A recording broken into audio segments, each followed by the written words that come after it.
Okay, good morning, everyone, and thank you for taking some time to spend with Jason and myself this morning. This morning is the official launch of FI Consult around business evolution.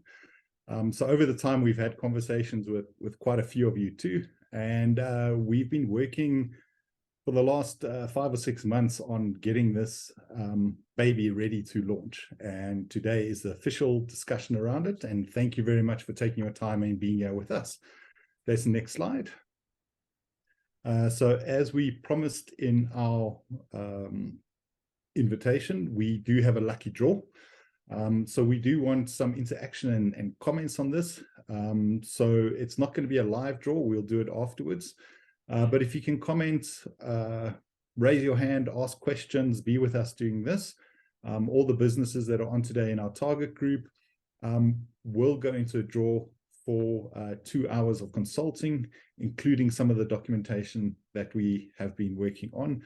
And because we've got a smaller live audience today, your chances are very good. So be sure to at least leave one comment and make sure that you can be contacted for that.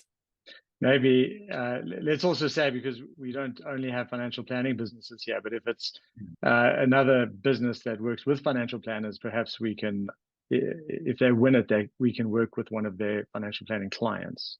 Yeah, there we go. That's perfect. So you'll have something that you can give to one of your clients as an add-on. Next slide, Jason. So there's an old Chinese curse that goes, may you live in interesting times. Now, this might be a bit counterintuitive, because surely we all want to live in interesting times, but it really was about interesting times, talks about changes and things happening that become a bit chaotic. And we can really apply this to the financial services industry, and more specifically, the financial planning profession at this point in time. We are definitely living in interesting times, with the financial planning profession being on a cusp of moving into a new world of work. And those changes are not only coming from the regulatory changes, which are quite often discussed, with us moving from an environment of the old FASE Act into the new Conduct of Financial Institutions Act, but it is coming from a variety of sources. Technology is one of them that is changing the way that financial planning is delivered. Technology is allowing financial planners more time to spend with their clients, as opposed to doing a lot of the non-client facing things that takes time and the admin work on that. Client expectations are also changing.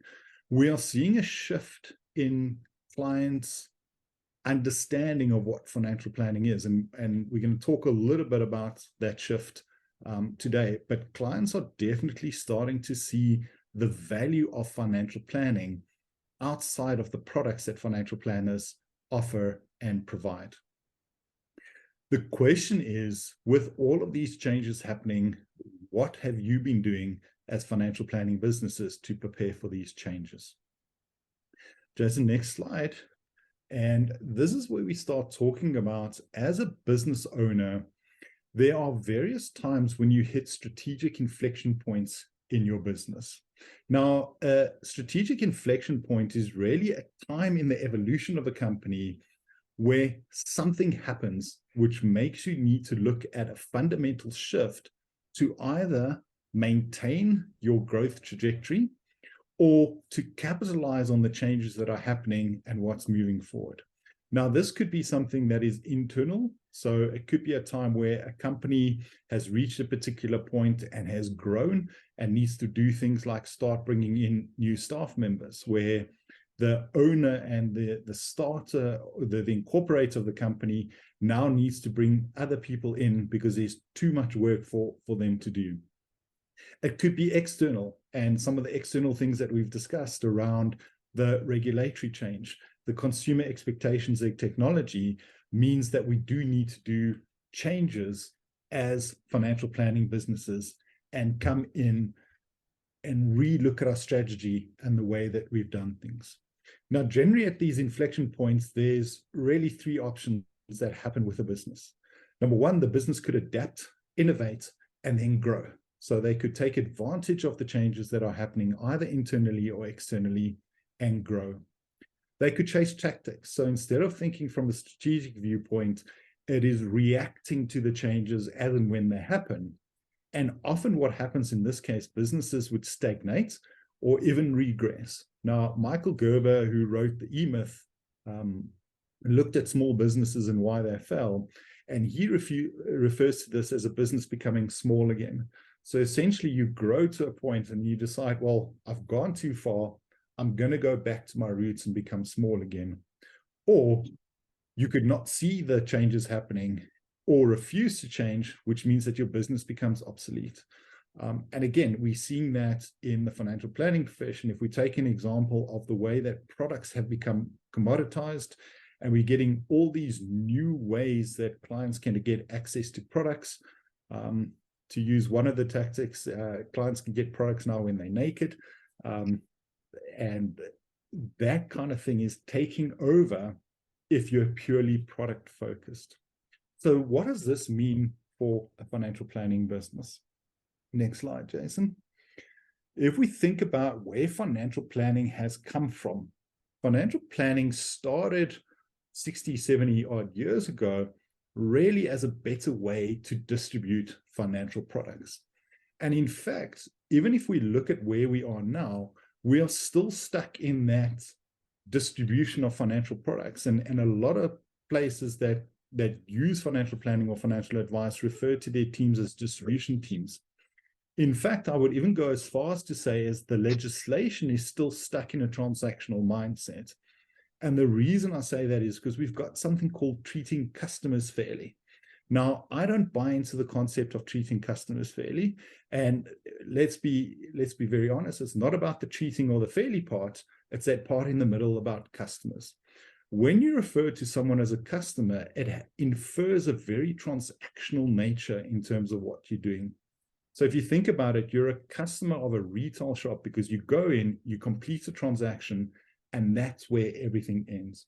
So we need to start rethinking our thought processes and the language that we use in our profession. So TCF works well for me. All we need to do is we need to change it from treating customers fairly to treating clients fairly. And that brings us to our next slide, which is what financial planning is actually becoming now. And I say becoming, and this movement has happened over the last several years. And all the top financial planning firms have really embraced the fact that financial planning is no longer a transactional service, but it is a relationship or service-based business. Now, this is very important because your mindset has to be very different when you're operating on a transactional basis and a relationship or service basis. If we look at what financial planning actually is, it is a promise of something that happens in the future. That could be 1 week from now, it could be 1 year from now, or it could be 25 years from now. But if you think about working with a younger client and talking about retirement, let's say a 25-year-old, that retirement is potentially still 20, 30 years away. Now, if your mindset is transactional and you're offering a solution that is going to happen in 30 years, and you on a transactional mindset and you're not going to be around in 30 years, imagine what your mindset and your advice is going to be. You're going to go straight to the transactional product and put it in regardless of what the outcome could be in 30 years' time. But if you've got a relationship mindset and you know that you're going to be around in the next 30 years, when that policy pays out, when that promise actually happens, and you're going to have to look your client in the face, you'll have a very different mindset in terms of delivering it. Also, if we look at the economic and the political environment that is happening at the moment, the world is definitely becoming smaller. So when you start from a relationship mindset, and again, I'm going to use retirement planning as an example, when you're having a discussion around a client with regards to retirement planning, I know when I was trained in the field, we were really just asked to train how much money do you want in retirement. But we know that retirement is very different now.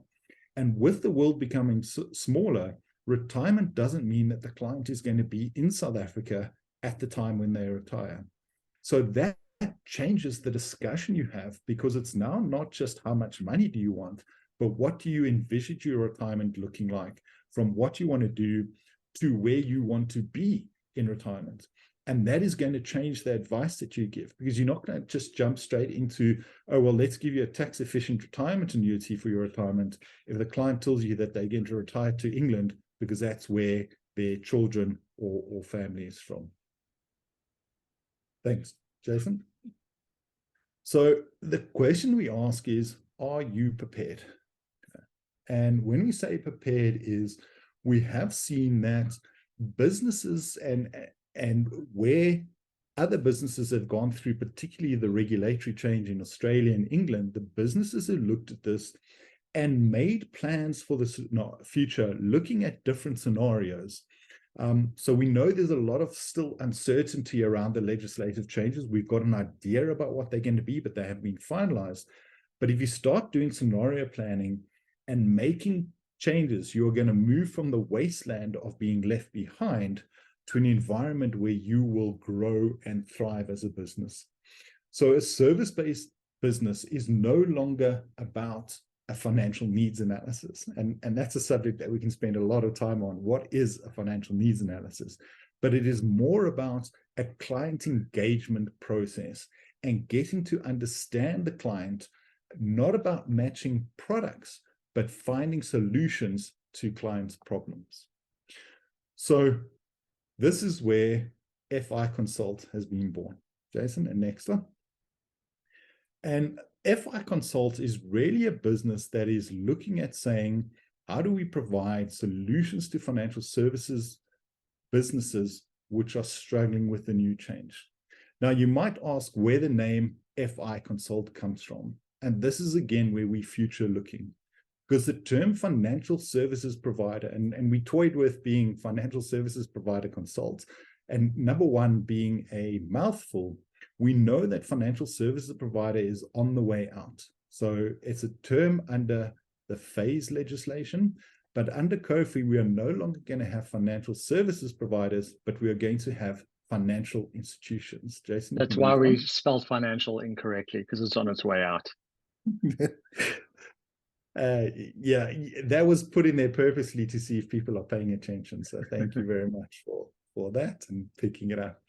And that's where we got the name Financial Institution Consult. So we consult to financial institutions on strategy, operations, human engagement, and our mission is to help advice businesses unlock their potential and lock in value for their businesses and for their clients.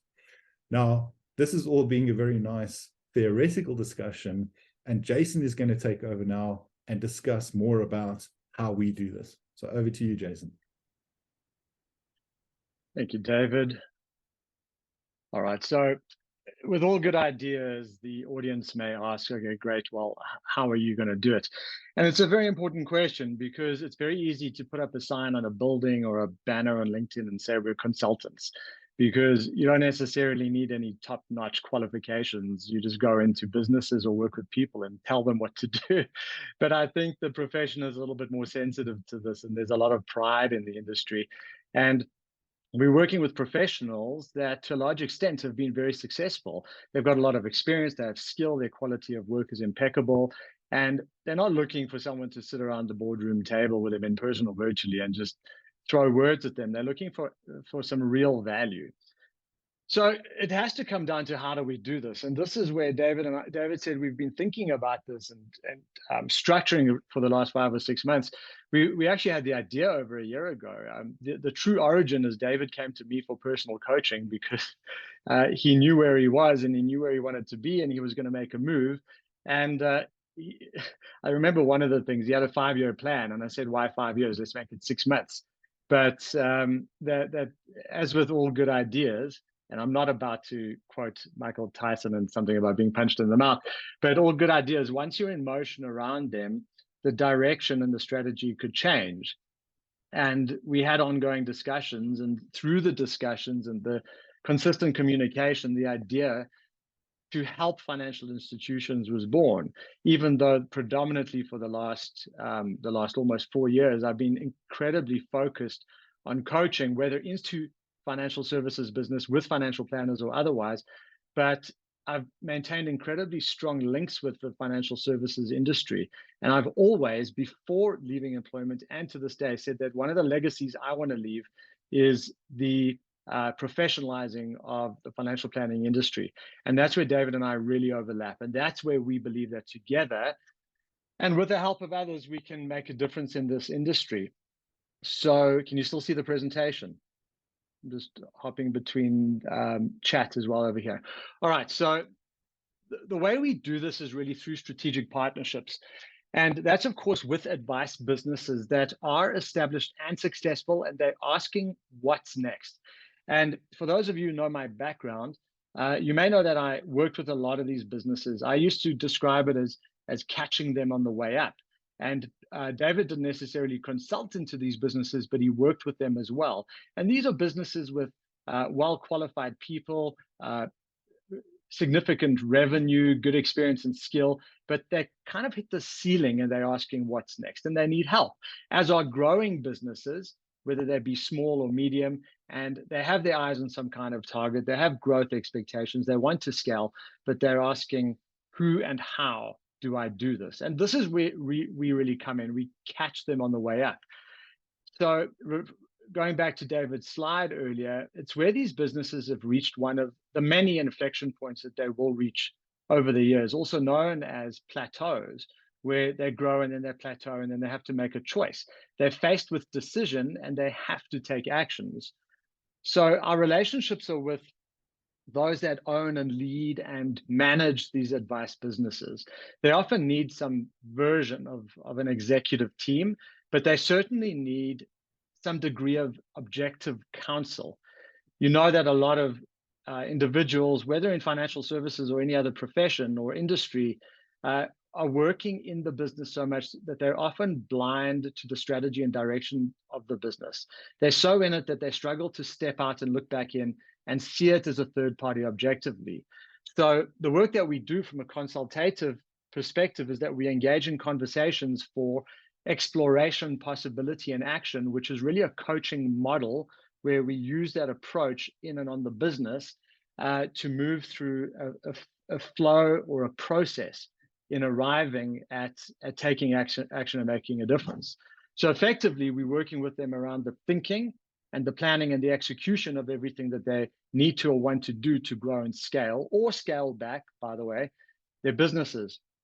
So we're also looking to establish a number of strategic alliances with other business partners or service providers that can introduce or refer us to their clients. So these are businesses and or individuals that are truly looking to support the businesses that they work with. And you'll be familiar with a lot of businesses, and some of you are on this call right now, that have reached a point in your working with financial planning businesses where you want to continue to add value. You know, that maybe you're fully subscribed and you're doing okay, but you're in constant engagement with your financial planning business clients and you want to add value. And there's always a desire by these businesses and the leaders of the businesses to take the business to new heights. And even if they're at their pinnacle, there's probably a desire to consolidate or, as I mentioned earlier, scale back. And the question is often how. And in that respect, we're really looking for responses like, you need to speak to the guys at FI Consult, or I know someone or some business that can help you. So that's on strategic partnerships, that we work with those businesses on and in the business around very specific themes that are identified through the initial conversations that we have with the businesses, but also during the onboarding phase and at any other time. I'm just letting someone in here. All right, so we've identified specifically 16 different themes that are quite common to financial planning businesses. They may be all-encompassing, they may be limited in their description, but it's a starting point. And as we go with the businesses, we might find that we add to these. Now, if you look at mission, vision, and strategy, I accept that these are often overlapped. Also, businesses put these at least two of them, the mission and the vision, on their walls, and no one quite understands what they are or what they mean or whether they're relevant. But from a consultative perspective, working with a business to take them along their evolutionary path, they become very relevant. Mission itself is about discovering or rediscovering why they started the business in the first place, whereas vision is about designing a destination that sets the direction of the business.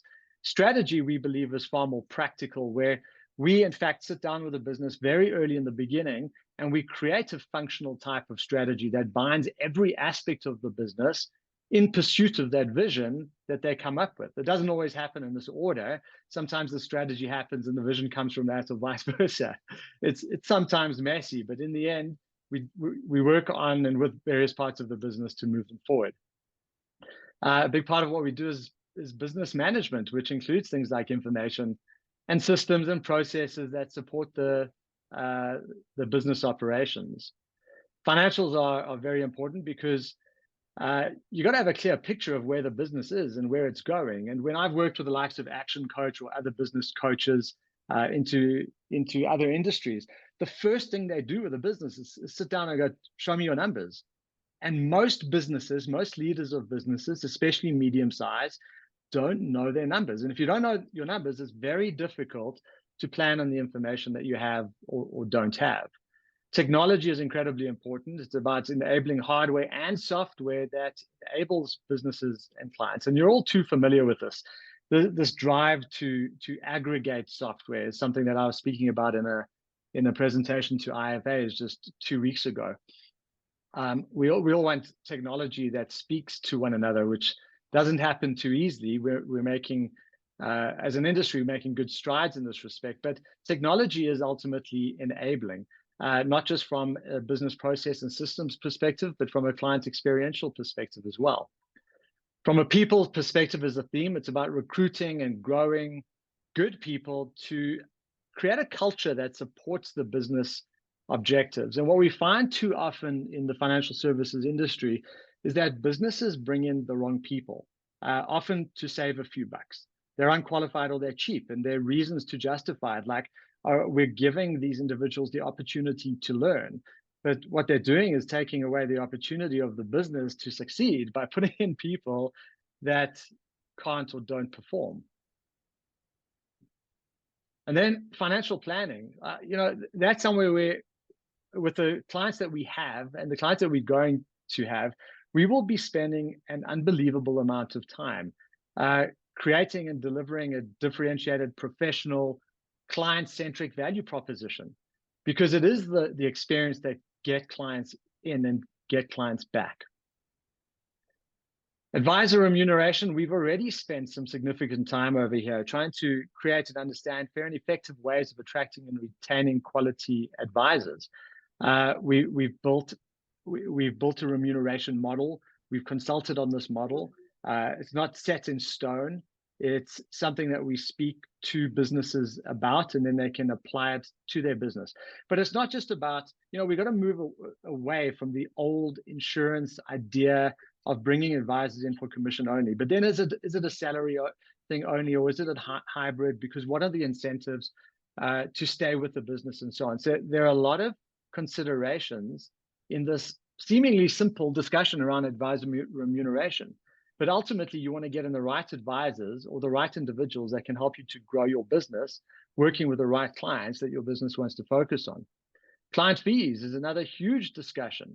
And that's about growing a business while charging clients fairly. And again, there are lots of ways of doing this, and they warrant good discussions with the business. Again, using this model of exploration, possibility, and action, because how a client charges is going to be very different from one business to another. And even within the business, working with different parts of the business, different advisors and different clients, the fee structure might be different. Client experience, we touched on, but in addition to what I said before, it's, I believe, about bulletproofing relationships while creating wow experiences. And David and I are incredibly passionate about this. We've been doing some role plays recently because we think it's a good way to enter into the advice experience with businesses. And again, too often these client experiences start off with a minute of rapport, and then even on Zoom, holding up a piece of paper going, I'm just going to go through this with you, and asking bizarre questions right up front, like, what's your religion? Going, ultimately it may be important, because of your investment decisions, but what about the experience? What matters? Financial coaching, teaching advisors to be coaches and coaching clients around money.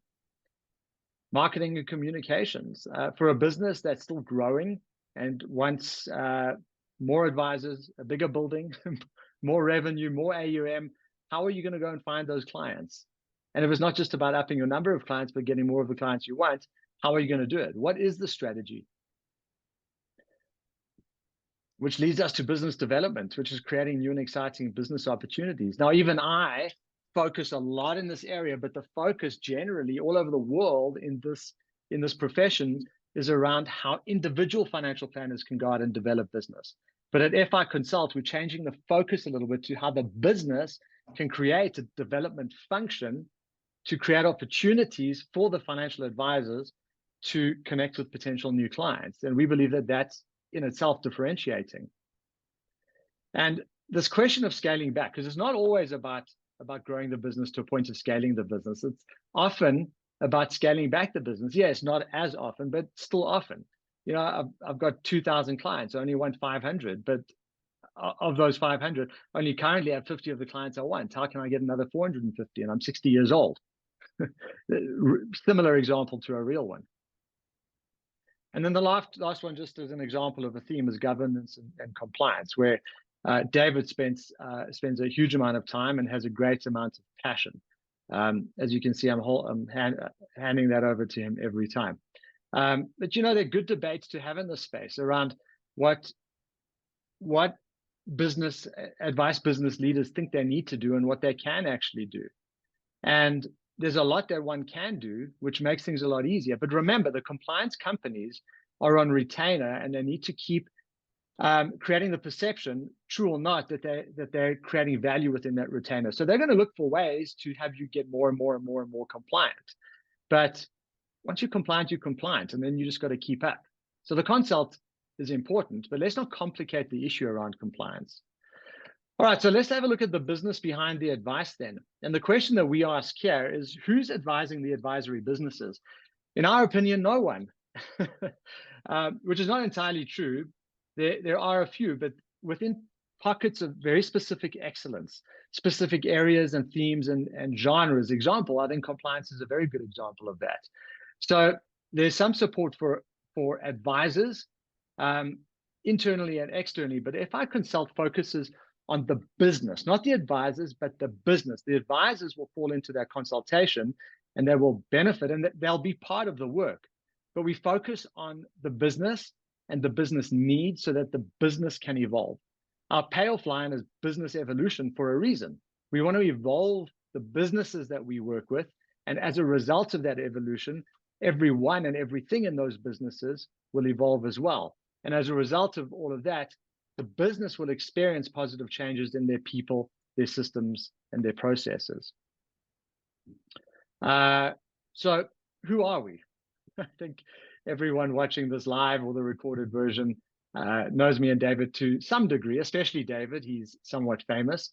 So without going into any detail on who we are, you can read it on the website. I'll put in my own words. We are strategic consultants to advice businesses. We're also partners to advice businesses. I believe that, like advice or advisors say to their clients, we too are trusted advisors. In addition to that, I'm also quite comfortable saying that we're objective third parties and we're thinking and accountability partners. How often do leaders in most businesses create or take the time to sit and think and talk about things that are relevant and then strategize, plan, and take action on those things? Very, very rarely. And we know that there's an incredible amount of pressure on financial services businesses and those that lead the businesses from all angles. It's not just about doing what you do, it's about what else you have to do to run this business. When it comes to advisors, we can say the same thing. You know, they're pulled in many, many directions. And I recently did a presentation on productivity, and just the numbers tell the story about how they spend their time in so many different areas. And if one wishes to be productive, they've got to be very, very focused on where they spend their time and how. So I would say that we are the nudge that financial services businesses need sometimes to take that action. Maybe I'll go as far as to say we're the elbow in your side, which is not a bad thing, because sometimes the owners of the business need that reminder that there are things that they can do, the decisions that they can make, and the actions that they can take. But you know what? We don't work alone. Although it's me and David right now, we don't work alone. We've already started to create loosely, but we've started our panel of wise advisors, as we're calling it in the meantime. You may have seen a post on LinkedIn where we've said we're really looking for financial services representatives, whether they be advisors or industry leaders, commentators, whatever it may be, to work with us so that we can have these discussions and debates and form our own opinions. Because we know that we don't know everything, and we know that things move at a rate, and we have to change our thinking. And if we want to consult into businesses and be significant and really help these businesses, we need to keep on top of it, and we can't do that alone. So our panel of advisors will grow, and we will lean on these industry experts, commentators, advisors, and business owners so that we can keep up, industry-wise as well as within our own consultancy. So I'm going to quote something on our website. When, the question may always be, or sometimes be, why us? So on our website, we say, well, we follow cutting edge financial planning. And we do, we really do.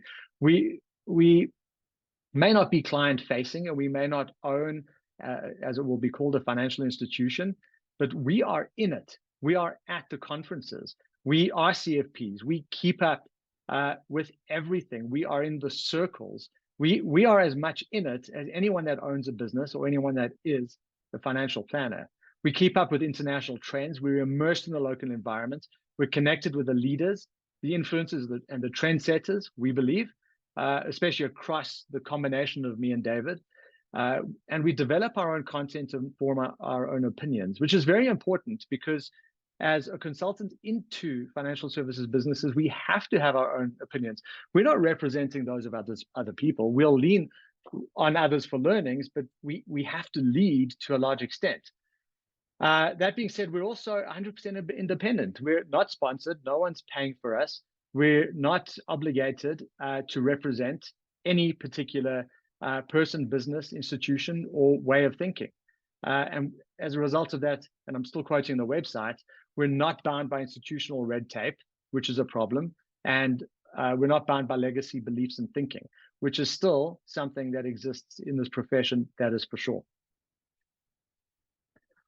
Okay, so in terms of the process, how we work with our clients, it's not completely indifferent to how you would work with your clients as a financial planning business. We start off with an exploration meeting to understand where they are and where they want to be. We move on to agreeing on objectives and outcomes, and then we furnish the business with a proposal. And the proposal, like a financial plan, has a lot of detail. We review the circumstances and goals. We move into strategies and actions, and we talk about the costs and the hours we work. We go into all of that detail. So we present the proposal, and we and the potential clients agree to proceed. Then we move into an onboarding meeting, which is around 2 hours long. In our experience so far, it's at least 2 hours. And we get clever about it. So we go into even more detail around the company. We really drop in and do a deep dive. And then within that meeting, we break. David and I have a little strategy session, and then we come back and we explain exactly how we're going to roll it out. And we assume a commitment period of 12 to 18 months, and we phase it in 6 months. So phase 1, 6 months, phase 2, and phase 3, and this is exactly what we're going to be doing, with the understanding that one thing could lead to another, and we could tangent because we might have to spend more time in one area than another. It depends how it goes, but at least we have the strategy and we know how we're going to roll it out. Something we also do, and we'd ideally like to do it at the beginning, but it could happen within the first 6 months. In other words, phase 1 is a strategy session. Now, David and I lean on our own experience, and we structured our own strategy session, which is incredibly powerful, and it's practical and it's functional, and it gives us and the business a a plan to work with immediately. But we're also working with Ian Mann, who is retiring from the strategy industry to focus on some patents that he created. And over the next few months, he's going to be handing over his work to us so that we can incorporate the Ian Mann strategy stuff into the work that we do. And we're looking incredibly forward to that. And then it's the ongoing work, which is a combination of pure consulting, mainly with the leadership team, ExCo, whatever you want to call it, depending on the size of the business. It's also coaching sessions, whether that's pure coaching, light coaching, strategic coaching, but it's one-to-one intra-team and inter-team. And then there's a lot of work that happens in the background, whether it's research, content creation, custom development, cross-relationship type of stuff like referral and introductions. And then something that, I don't know if we coined the phrase, but we're certainly going to be, we haven't heard it before, but we're going to be using it a lot, you'll hear, is executive sit-ins, where we actually sit in your executive meetings and or the meetings you have with other partners and consultants into your business, where we are the objective third party. We do listen objectively, and we do ask the tough questions. Because if we're strategically partnering with financial services businesses, financial planning businesses, the partnership needs that third-party objective perspective, and it needs to be asked the tough questions. And to a large degree, the businesses want to be held accountable to the decisions they make and the actions they take. Okay, David, what's the time? Can't see it here. You muted? 11:45. Okay, cool. So let's have a look at what we're up to now. So we soft launched, which means we put some stuff on LinkedIn, and we finally got the website done. And we have 2 clients. And we are perfectly happy with this. We have 2 really good clients, and these 2 clients have allowed us to learn our way around the consultancy approach, and we're pretty happy with where we are right now. In terms of the rollout and the approach, we want 5 clients by the end of this year, and I don't mean like 5 little clients that will put some money in our bank accounts. I'm saying 5 good businesses that have done well, and they're looking to understand their next, and they want some help. We want to catch them on the way up, like I described in the beginning.